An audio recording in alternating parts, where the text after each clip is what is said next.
안녕하세요, 여러분. 반갑습니다. 모두들 평안하시던지요. 자, 오늘은 우리가 삶을 변화시키는 성경 연구 마지막 시간으로 42과에서 46과 우리 적용 방법과 원리를 함께 묶어서 한번 보도록 하겠습니다. 먼저 적용에는요, 네 가지 단계가 있는데 네 가지 단계를 한번 보도록 하겠습니다. 먼저 중요한 것은 알기입니다. 알기는요, 본문을 바르게 아는 것과 나 자신을 바르게 아는 것입니다. 이 두 가지를 모두 다 중요한데, 왜냐면 본문을 바르게 알아야 본문 속에서 나에게 무엇을 말씀하는지 듣게 되고, 또 본문을 바르게 알아도요, 나 자신을 바르게 알지 못한다면 이 본문이 과연 나와 무슨 관련이 있는지 우리는 알지 못하게 될 것입니다. 그래서 우리가 먼저 중요한 것은요, 본문을 바르게 아는 것과 나 자신을 바르게 아는 것이 필요합니다. 그리고 이게 알게 되면 이제 이 아는 것을 경험과 연결하는 것인데요. 우리는 역사하시는 하나님의 말씀과 이 본문을 먼저 연결해야 됩니다. 역사하시는 하나님의 말씀은요, 통찰과 삶에 적용이 있는데, 먼저 말씀은 우리의 죄를 드러내죠. 그리고 말씀은 우리에게 하나님의 약속을 알려줍니다. 하나님께서 우리가 무엇을 하실 건지 알려주죠. 또한 세 번째 말씀은요, 이 약속에 따라서 우리가 따라야 할 명령, 우리가 순종해야 될 것들이 과연 무엇인지를 알려주고요. 또 말씀은 우리가 본받아야 할 본이 무엇인지를 우리가 알려주게 됩니다. 자, 그리고 난 다음에 관찰과 해석의 적용을 따라서 새로운 통찰을 적용해야 될 네 가지 삶의 영역이 있습니다. 이 영역은 바로 관계인데요. 먼저 하나님과의 새로운 관계가 있고, 자신과의 새로운 관계가 있고, 다른 사람들과의 새로운 관계가 있고, 원수 사탄과의 새로운 관계가 있습니다. 이 관계가 너무나 중요한데, 왜냐하면 사실 기독교는요, 관계의 종교이기 때문에 그렇습니다. 이거는 우리는 물론 많은 사람들이 구원을 받기 위해서 예수 믿지만은, 사실은 구원은 이제 어떤 결과론적으로 주어지는 것이고, 사실은 더 중요한 것은 바로 관계입니다. 하나님은 우리와 잃어버린 그 옛 관계 뭐냐면 하나님과 정말 친밀한 사랑의 관계였죠. 아버지와 자녀로서 그런 관계를 맺기 위해서 하나님께서 우리에게 구원의 길로 인도하시는 것이죠. 그래서 우리가 이 말씀을 통해서 하나님께서 주시는 핵심적인 것들은 뭐냐면 이제 네 가지 영역에서 새로운 관계를 맺어야 된다. 관계는 무엇이냐? 바로 하나님과의 관계요. 자기 자신과의 새로운 관계요. 다른 사람들과의 관계요. 그리고 원수 사탄과의 관계입니다. 우리는 이 네 가지를 계속 생각해야 됩니다. 신앙생활은요, 바로 이 네 가지를 살아가는 것입니다. 하나님과의 새로운 관계를 맺는 것이고, 자신과의 새로운 관계를 맺는 것이고, 다른 사람들과 새로운 관계를 맺는 것이고, 원수 사탄과 새로운 관계를 맺는 것, 이것이 바로 우리의 신앙생활입니다. 이 신앙생활을요, 우리 5가지 영혼의 명세서로 가는데, 이 영혼의 명세서에서 나타나는 것들을 우리가 한번 보겠습니다. 개인생활, 가정생활, 교회생활, 직장생활, 사회생활. 다시 말하면 아까 말씀드렸던 하나님과 나 자신, 그리고 이웃관계, 사탄과의 관계를 우리의 개인생활과 가정생활과 교회생활과 직장과 사회생활 속에서 어떻게 맺을 것이냐, 이것이 중요하다는 것이죠. 그래서 이제 이번에 세 번째는요, 이것들을 경험과 연결하는 것입니다. 관찰과 해석은요, 지적인 호기심으로 얼마든지 가능합니다. 예를 들어서 우리가 성경을 알고 싶다. 그래서 우리 얼마든지 공부할 수 있죠. 그러나 적용은요, 자기 삶에 대한 관심이 있어야 됩니다. 관찰과 해석은 지적인 공부로서 우리가 얼마든지 할 수 있지만은 이 적용은요, 정말 내 삶에 대한 진지한 관심이 있는 사람들이 적용을 하게 되어집니다. 그래서 결국에 이 적용은요, 우리의 묵상이 필요해요. 왜냐하면 우리의 삶에 대한 진지한 고민과 관심이 필요하거든요. 진지한 고민과 관심은요, 깊은 묵상으로 연결됩니다. 왜냐하면 우리 삶에 대해서 우리가 많은 관심을 가지면서 내가 어떻게 살아야 될까? 과연 하나님이 나에게 무엇을 원하실까? 여러분들이 그런 고민 없이는 경험을 사실은 우리 적용하기가 굉장히 어렵습니다. 그래서 여러분들이 정말 적용을 잘 하려면 여러분들이 묵상이 필요합니다. 그 묵상은 바로 우리 삶에 대한, 하나님에 대한 깊은 고민과 관심, 열정을 가지고 생각하는 것이죠. 내가 이 말씀을 앞에서 어떻게 살 것인가, 하나님의 말씀이 내 삶에 어떻게 적용될 것인가, 내가 이 말씀을 따라서 내가 어떻게 주어진 나의 여정들을 걸어갈 것인가, 여러분들 이것에 대한 깊은 생각을 필요로 하게 됩니다. 그리고 관건은요, 5가지 영혼의 명세서에 4가지 새로운 관계를 적용하는 것입니다. 다시 말하면 아까 우리 말씀드렸던 개인 생활이 있죠, 또 가정 생활이 있죠, 교회 생활이 있죠, 직장 생활이 있죠, 사회 생활이 있죠. 이 5가지 생활은요, 우리 모든 사람들이 다 중요한 생활이고 모든 사람들이 다 적용되는 생활들입니다. 이 5가지 생활이 사실 우리에게 가장 기본이 되는 생활인데, 물론 사람마다 조금씩 차이는 있을 수 있습니다. 그렇지만 기본적으로 5가지 개인과 가정과 교회와 직장, 사회생활은 우리 모든 사람과 관련되어 있는 가장 기본적인, 가장 중요한 생활들이죠. 우리는 이 생활들을 바탕에서 우리 삶을 살아가게 되는데, 이 생활 속에서 중요한 건 아까 말씀드렸던 것처럼 하나님과의 관계, 자신과의 관계, 다른 사람과의 관계, 원수 사탄과의 관계를 어떻게 맺을 것인가를 우리가 고민하는 것입니다. 다시 말하면 내 개인 생활 속에서 어떻게 하나님과 관계를 맺을 것인가, 그리고 우리 자신과 관계를 맺는 것은 굉장히 중요합니다. 과연 하나님께서 나를 어떻게 보고 계시는가? 많은 사람들이 자기 자신을 대할 때 사실은 우리가 하나님을 믿고 있다 하지만 하나님의 관점에서 나를 대하지 못하고 있고 오히려 자기 생각에 사로잡혀서 자기 자신을 대하는 경우도 많이 있습니다. 근데 우리는 이전과 완전히 다른 새로운 피조물이 되어졌기 때문에 이전과 다른 그런 관계가 필요하거든요. 이전과는 다른 관점에서 나를 다뤄야 되는데 그렇게 바라보지 못한다는 것이죠. 네, 그래서 우리는 우리 자신과의 사람 관계도 굉장히 중요하고요. 그리고 다른 사람과의 관계, 원수 사탄과의 관계도 마찬가지입니다. 우리가 보든 보지 못하든 느끼지 못하든 끊임없이 이 사탄과의 관계가 우리에게 주어집니다. 사탄이 끊임없이 우리를 공격하고 미혹하고 또 우리를 넘어뜨리려 하고 있죠. 그렇기 때문에 이것이 우리 개인이나 가정이나 교회나 직장이나 사회에서 끊임없이 일어나기 때문에 우리는 이런 것들을 어떻게 내 삶에서 적용할 것인가를 고민하는 것이죠. 그러고 난 다음에 마지막으로 중요한 것이 실천하는 것입니다. 이제 마지막에 남은 것은 바로 삶에 적용하는 것인데, 이 작은 순종이라도 가볍게 여기지 마라. 제가 이것을 참 중요하게 여기는 것은 뭐냐면, 많은 사람들이 적용을 고민하면서 하나님께서 주는 작은 음성을 가볍게 여기는 것을 많이 봅니다. 예를 들어서 누구 이웃에게 가서 누구를 좀 도움을 줘라, 아니면 가서 용서를 구하라, 아니면 누가 그를 위해서 기도해줘라, 뭐 여러 가지 것들이 있을 수 있겠죠. 하나님께서 우리에게 큰 순종은 그렇게 말씀을 많이 하시는 것 같지는 않습니다. 오히려 우리 일상생활 속에서 우리가 순종할 수 있는 작은 것들에 대해서 말씀을 많이 하는데 우리는 그 작은 순종을 가볍게 여기는 것이죠. 그리고 우리는 그냥 넘어가게 됩니다. 그래서 제가 여러분께 말씀드리고 싶은 것은 작은 순종을 가볍게 여기지 말 것, 그리고 과거를 후회하지 말고 미래를 기대하지 말고 오늘 하루를 놓치지 말까. 이건 제가 만든 말인데요. 이거 말은 무슨 의미냐면 어떤 사람들은 사실은 과거를 들으면서 계속 후회하는 거예요. 그때 그렇게 할 걸. 옛날에 누가 그런 말을 했습니다. 지옥에 가면 껄껄껄 한 사람만 남아있다고. 그때 뭐 할 걸, 어떻게 할 걸. 계속 후회하는 거죠. 우리 많은 성도들이 과거를 후회하면서 하루를 보내고 있습니다. 또는요, 막연하게 내일을 기대한다는 것이죠. 내일을 소망하지 말라는 것이 아니라 막연하게 내일은 잘할 거야, 내일은 잘 될 것이야, 나는 내일 할게 하면서 오늘을 할 거를, 그러니까 우리 오늘 하루를 놓치겠다는 것이죠. 오늘 하루에 해야 될 것들을 우리가 놓치고 막연하게 내일을 기대하고 그리고 계속해서 과거를 후회하는 삶을 살고 있는 것들을 우리가 많이 보게 됩니다. 그래서 우리 적용은요, 과거를 못했던 것을 후회하지 말고 그건 다 이미 다 끝난 것입니다. 후회해봤자 아무런 의미가 없고 소용이 없는 것입니다. 그리고 막연하게 내일을 할 것이라고 기대하지 마십시오. 왜냐하면 내일은 나의 날이 아니거든요. 내일은 또 다른 상황이 주어집니다. 우리가 예상하지 못했던 일들이 또 일어나기 때문에 그때는 또 하기 어려워집니다. 중요한 것은 오늘 하루, 지금 당장 내가 해야 할 것을 하는 것이죠. 그래서 오늘 하루를 놓치지 말라. 적용은 성경 연구의 활음 점정이다. 우리가 아무리 관찰을 잘하고 해석을 잘해도요, 우리가 끝까지 마지막에 이 적용을 하지 않는다면 사실은 별로 의미가 없다는 것이죠. 그래서 마지막에 여러분 남은 것은 여러분은 꼭 작은 것이라도 여러분의 삶에 순종하시는 여러분이 되기를 바랍니다. 맞춤형 기독교. 자, 이거 보겠습니다. 해석은 하나이고 적용은 여럿이다. 이건 뭐 무슨 말이냐면요, 진리는 변하지 않아도 환경은 변한다. 그러니까 뭐 우리가 원수를 사랑하는 거, 이건 뭐 절대 변하지 않죠. 우리가 잘못했을 때 용서 구하는 거 절대 변하지 않습니다. 그렇지만은 환경은 변한다는 것이죠. 상황과 환경에 따라서 진리의 적용도 다를 수 있다. 예를 들어서 이건 좀 극단적인 경우일 수는 있지만 과거에 내가 어느 사람에게 너무나 잘못을 저질렀습니다. 그런데 그 사람이 이제 오랜 시간이 지나서 나도 잊어버리고 그것도 잊어버리겠는데 갑자기 제가 생각에 났을 수 있어요.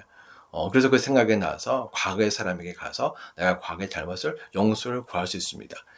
물론 용서 구하는 자체는 나쁘지 않지만 그러나 그도 오랜 시간이 지나면서 그 아픔에서 이제 벗어나서 살고 있는데 이게 갑자기 오래전에 사건을 가지고 나타나서 용서를 구한다면 그의 삶이, 그의 마음이 매우 어려지고 힘들 수 있겠죠.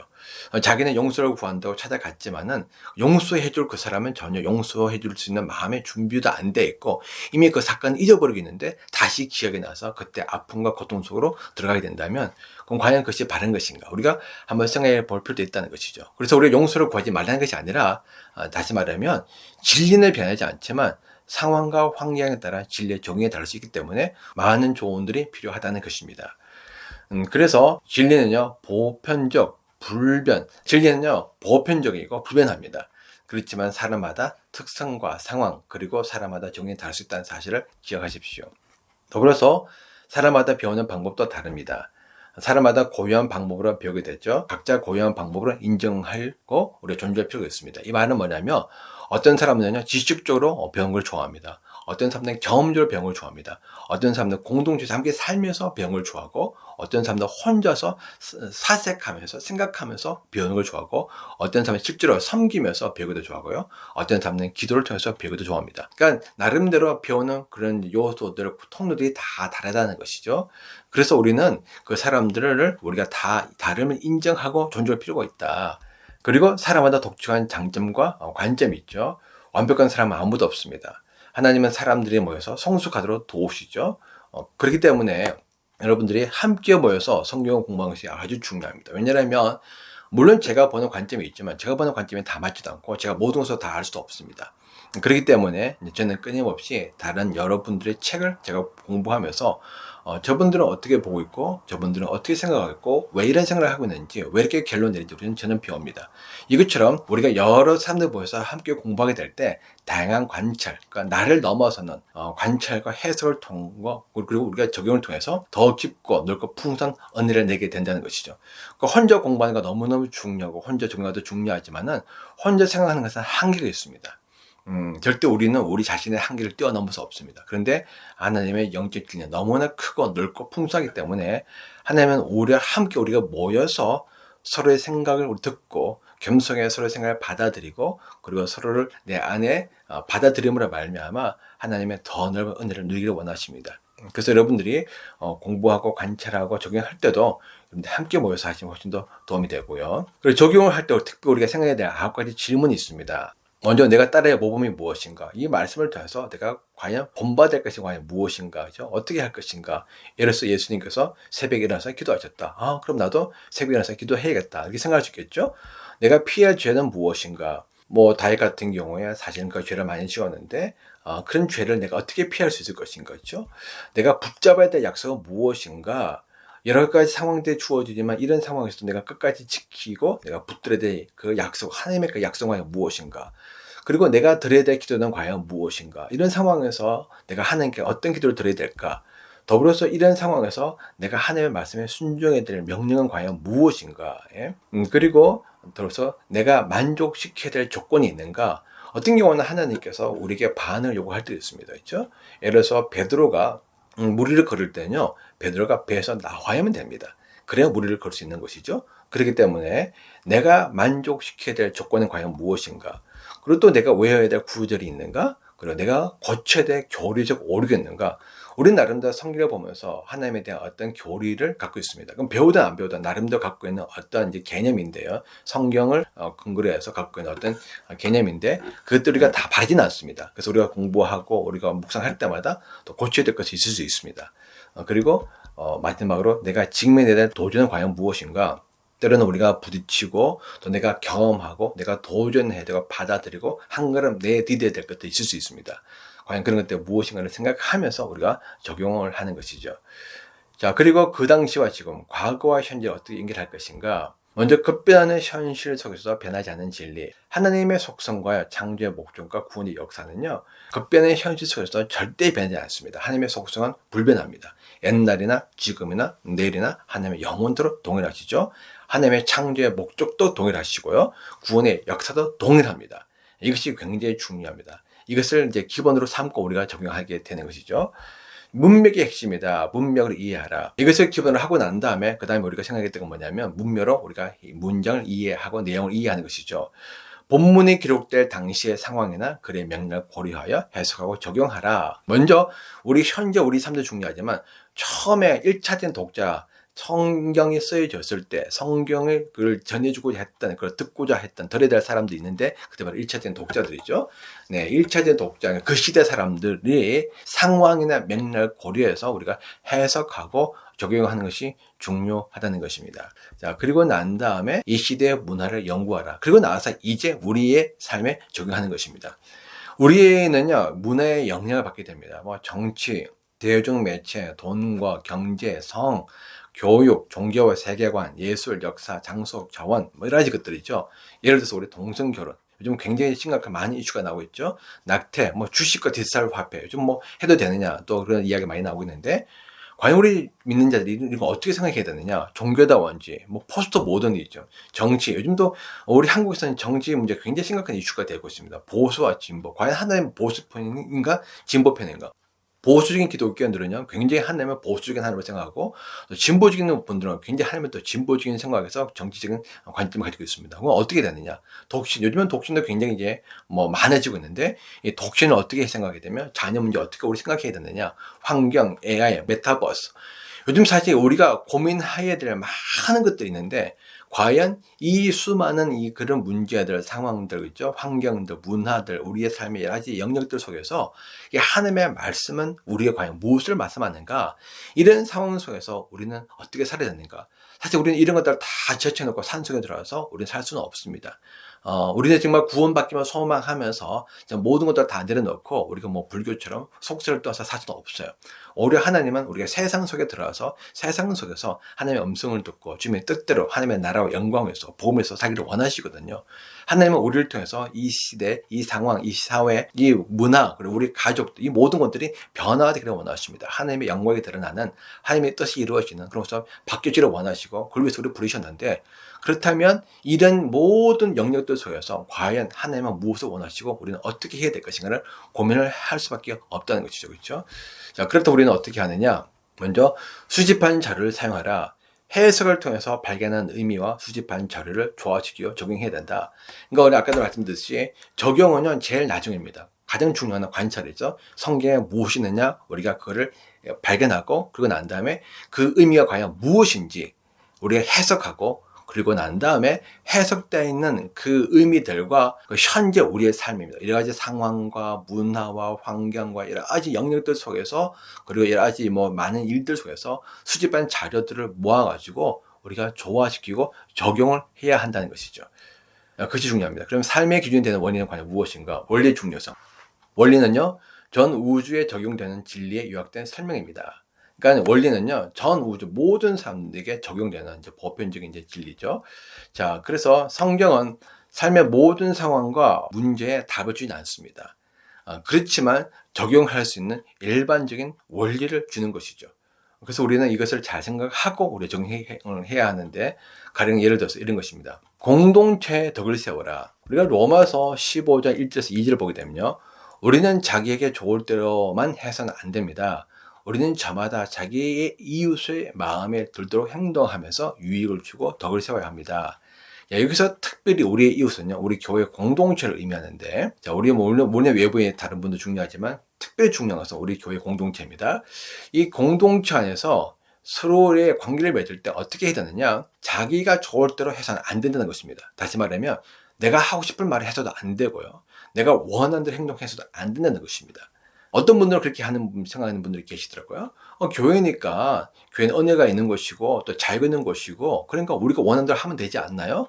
교회에서 왜 그 사람들 억압하나요? 억압이 아니고요. 교회에 주어진 철저한 중요한 원리는 뭐냐면 공동체의 덕을 세워라. 덕이란 뭐냐면 이 빌딩업, 그러니까 다시 말하면 영적인 유익을 위해서, 그렇죠? 어떻게 하면 저 사람들이 영적으로 유익하게 될 것인가? 어떻게 하면 저들이 믿음에 더 성장하고 성숙되게 될 것인가? 어떻게 하면 저들에게 도움이 될 것인가? 그러니까 우리 교회에서 우리 성도들이 교회 생활을 할 때 모든 관심의 초점은 서로에게 유익을 주고 덕을 세우는데 우리가 초점을 맞춰야 한다는 것입니다. 이것이 바로 성경이 주는 원리죠. 그렇지만 그러면 우리가 어떻게 해야 될 것인가? 이건 또 다를 수 있다는 것이죠. 다르다는 말은 뭐냐면 우리의 주어진 상황과 환경 속에서 어떻게 하면 유익이 될 것인가, 어떻게 하면 서로 상대방에게 도움이 될 것인가는 또 적용이 다를 수 있다는 것입니다. 왜냐하면 그 받는 사람들이나 관계가 다 다를 수 있기 때문에. 그래서 이거는 원리고요. 적용하는 거는 우리가 여러분들과 관계나 이웃에 대해서, 공동체에 대해서, 그리고 공동체의 상황에 대해서, 이웃의 상황에 대해서, 또 나 자신에 대해서 여러분들이 고민하면서 여러분들이 이걸 적용을 해야 한다는 것입니다. 또 한 가지는 예를 들어서 세상을 개발하고 보존하라. 얼마 전에도 제가 한국에 오니까 뭐 한국의 자원을 개발하고 이러지 뭐 땅, 뭐 댐을 쌓고 뭐 이런 것들에 대해서 굉장히 논란이 많더라고요. 뭐 진보적인 분들은 뭐 또 다른 의견을 갖고 있고 또 보수적인 분도 다른 의견을 갖고 있고 서로 성경을 가지고 막 대립하는데 성경에서 말하고 있는 거는요. 하나님의 세상을 개발하고 보존하라는 것입니다. 주 하나님이 사람을 데려다가 에덴 동산에 두시고 그것을 맡아서 돌보게 하셨다. 창세기 2장 15절인데 이 돌보기는요, 원래는 cultivate and keep it. 다시 말하면 개발도 하고 그리고 보존도 하는 것입니다. 돌보는 것은 무조건 그냥 가만히 두는 것이 아니고요. 더 아름답게 창조적으로 우리가 개발할 수 있죠. 그렇지만 하나님께서 주신 그 아름다움을 잘 보존하는 것도 필요합니다. 그러니까 개발도 하나님의 뜻이고 보존도 하나님의 뜻이에요. 그렇다면 어떻게 해야 될 것인가? 그건 우리가 생각을 해야 한다는 것이죠. 이 두 가지 속에서 개발과 보존이 지혜롭게 잘 균형을 맞추도록 우리가 해야 한다는 것입니다. 그러려면 우리가 우리의 주어진 상황에 대해서 또 많은 연구가 필요하겠고 생각이 필요하겠고 사람들의 의견이 필요하겠고 그래서 최선의 결론을 내려야 되겠죠. 그러니까 무조건 우리가 막 개발하는 것도 절대 주님의 뜻이 아니고, 왜냐하면 그러면 우리가 이 모든 자원들이 파괴되거든요. 그렇다고 해서 무조건 가만히 두는 것도 절대 주님의 뜻이 아닙니다. 우리는 개발해서 더 아름답고 유익한 곳으로 만들어야 합니다. 그것이 바로 주님의 뜻입니다. 세 번째, 종말에는 더욱더 힘써 모여라. 히브리서 10장 25절 말씀. 어떤 사람들의 습관처럼 우리는 모이기를 그만하지 말고 서로 격려하여 그날이 가까이 오는 것을 볼수록 더욱 힘써 모이십시오. 우리가 성경을 보게 되면 사도행전 2장을 보게 되면 처음 교회가 모였던 그 교회는요, 매일 모였습니다. 매일 모였습니다. 성경에 분명히 우리가 말하기를 예수님의 재림에 가까이 올수록 우리는 뭘 그만하지 마라. 그러니까 모이지 않기를 그만하고 우리는 계속해서 힘써 모여라 라고 권하고 있죠. 그럼 과연 우리는 얼마만큼 힘써 모여야 할 것인가? 그 당시 사람들은 사실은 밤에는 별로 할 것도 없었고, 그리고 아주 가까운 곳에 살았습니다. 그리고 뭐 밤에 이제 쉬면서 몸이 가졌지만은, 근데 지금은 우리는 상황이다. 우리는 사실은 제가 살고 있는 곳에서부터 해서 다른 분들이 또 저를 만나려면 사실 쉽지 않습니다. 왜냐면 너무 먼 곳에 많이 사는 분들이 많이 있기 때문에. 우리는 가나만 많이 모이면 좋겠지만, 우리는 생활도 각자 해야 될 일도 있고, 상황도 다르고요. 그렇죠? 그리고 거리적인 것도 있고, 시간제도 여의치 않습니다. 그럼 우리는 어떻게 해야 될 것인가? 하나님의 뜻은 우리가 힘써 모이는 것은 분명합니다. 우리가 힘써 모여야 됩니다. 예수님이 오심에 가까이 올수록 우리는 더욱더 힘써 모여야 되는데, 그렇지만 그럼에도 불구하고 우리가 얼마만큼 어떻게 모일 것인가, 우리가 몇 시간을 모이고 언제 모이고 일주일에 몇 번 모이고, 그거는 우리가 고민을 해야 한다는 것이죠. 우리가 생각하고 기도하고 또 서로 협의해서 가장 최적의 시간과 장소, 그러면 횟수를 정해서 모이는 것이 중요하다는 것입니다. 이것이 바로 이제 적용이죠. 그리고 원리를 지배하는 원리. 이 원리는요, 성경의 일반적인 가르침과 조화를 이루어야 된다. 그러니까 아까도 말씀드렸듯이 성경이 여러 가지 많이 원리를 주고 있는데 우리가 한 구절만 보게 되면 그 한 구절 주는 원리가 다른 구절과는 다를 수 있습니다. 그래서 이 성경에 주는 원리, 우리가 본문을 가지고 적용을 할 때 원리를 가지고 우리 삶에 적용하게 되는데, 우리가 본문에서 원리를 찾으면 그 원리가 성경에 나와 있는 다른 본문과 어떻게 일치가 되는지, 조화를 이루는지 우리가 고려를 해야 한다는 것이죠. 그리고 원리는 실생을 속에서 맞닥뜨리는 필요, 관심, 의문, 문제, 해결책을 제시해야 된다. 이 원리로만 끝나면 우리는 아무런 의미가 없습니다. 예를 들어서 서로 사랑하라. 사랑하는 것은 너무나 보편적인 원리인데, 어떻게 사랑할 것인가? 어떻게 실제로 우리가 서로에게 사랑을 할 수 있을 것인가? 내가 그를 사랑하기 위해서 내가 해야 할 것은 무엇이고, 그들에게 필요한 것은 무엇인가? 그렇죠? 이런 것들 우리가 고민을 해야 한다는 것이죠. 그래서 원리는 실생활에서 맞닥뜨리는 필요나 우리가 관심 있는 의문, 문제, 구체적인 해결책을 제시해야 된다. 그리고 원리는 행동하게끔 해야 된다. 그 원리는 절대 머리로만 남아있으면 안 된다는 것입니다. 그는 개념이 지나지 않습니다. 말씀이 육신 되신 예수님처럼, 그죠? 그 예수님은 말씀대로 살아가셨죠. 원리는 우리로 하여금 예수님처럼 살아갈 수 있도록 행동하게 해야 한다는 것입니다. 그리고 원리는 경건한 다른 사람들의 지지를 받아야 됩니다. 다시 말하면 원리가 아무리 내가 생각하기에 좋다고 하더라도 다른 사람들이 보기에 그건 옳지 않다고 생각하면 그건 고려를 할 필요가 있다는 것이죠.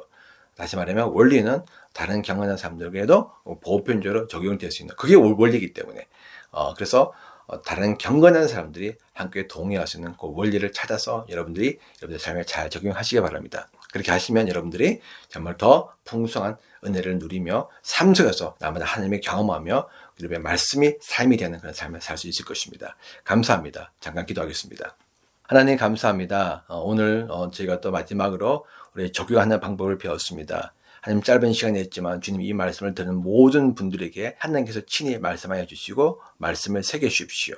하나님 그래서 그들이 마음속에 깊이 새기고 마음속에 묵상하고 이것을 붙들고 기도함으로 말미암아 하나님 말씀이 우리 머릿속에만 머물지 않고 실제 우리의 삶에서 구체적으로 하나하나 다 적용되기를 원합니다. 실제가 되기를 원합니다. 이 말씀대로 살아가기를 원합니다. 하나님 그래서 우리의 삶이 모든 부분에서 예수 그리스도를 닮아가는 영적 은혜를 부어주십시오.